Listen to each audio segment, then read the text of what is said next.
Hello, back again. I've done a little bit of sewing from all the pieces that I had the other day. So this is another story about my progress with this on the go and the way that Vic and I decided to change it a little bit from the pattern. Not a lot this time, but a little bit from the pattern to use some vinyl.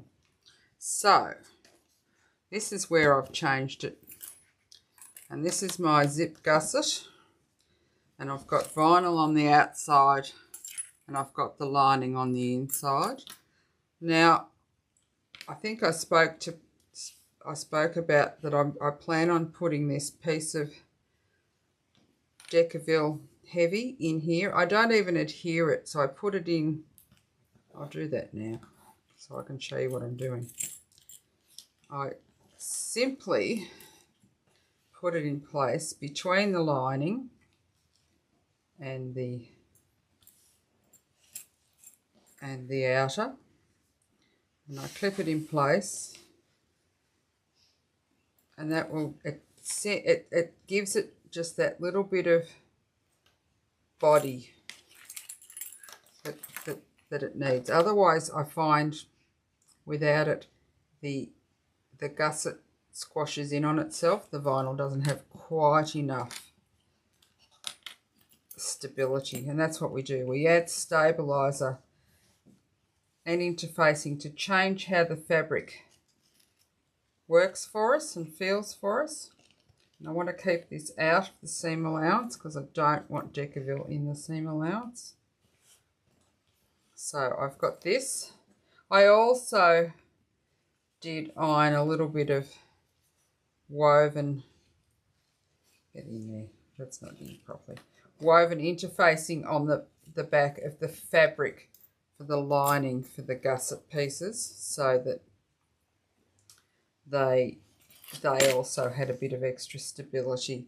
And I've done that. This is the bottom gusset, and I've ironed woven interfacing on here, and this is where I've adhered the piece of Decaville. Can we see that?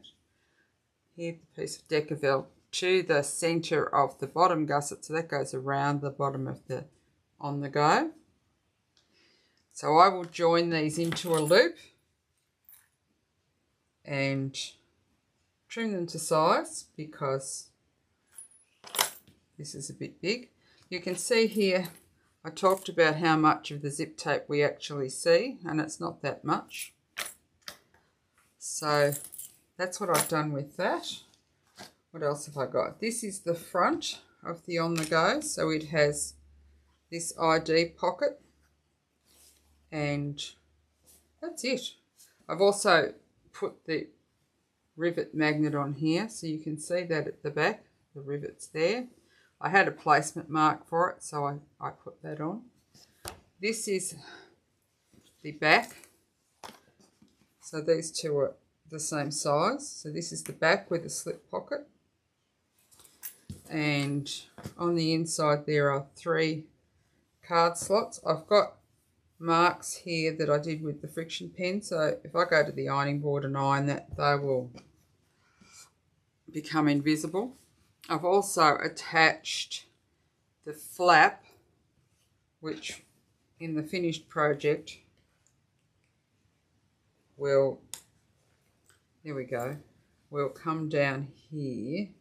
This is with the gusset in it, and come over the top. So that's the size of the on the go. I feel it is not a bad size. This would be good if you're going to a conference or something and you have a ticket. You could pop that in there. You can put your phone in here, and we've got a pocket here.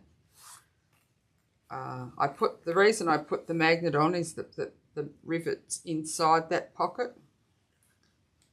And so that's it. What it needs now is to add dimension to it, is that zip gusset, and then I'm finished. I haven't yet decided whether to bind the inside of it with fold over elastic, and I've got white and cream here, or the binding. I did make up the binding, And I've still got strapping here that I'm going to use, and I've made the two side, they go on the side of the gusset with the triangle ring on them. And I've got my other hardware here. So there's not a lot more sewing to do. I think it takes me a long time to get going with these things. There's lots and lots of little steps, but once you get into it, so wait for the next installment and it should nearly be finished.